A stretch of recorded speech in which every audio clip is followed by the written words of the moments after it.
I've always approached ito yung mga problemang ganito. Meron lang akong laging in my head na sinasabi, ang una mong reaction, fix the problem, not the blame. Kasi sinasabi, sinong dapat mananagot dyan? Sinong ganyan? Oh, sige, datuhan. Pero ayusin muna natin yung problema. And the way we fix the problem, we brought 2 generators from Palawan. They are now in Siquijor. They're already functioning.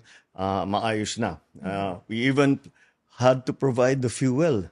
In advance pa ng gobyerno yung fuel. Dahil hindi naman kami dapat ang gagastos dyan eh. Ang mahalaga rito, hindi mo pinaparusahan yung tao.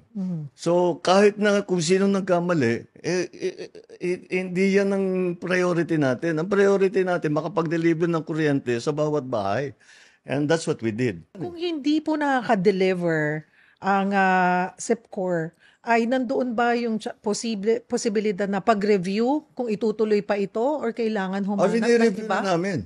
Rene-review na namin. Pero alam mo, like any contract, kung non-compliant ka, that breaks the contract.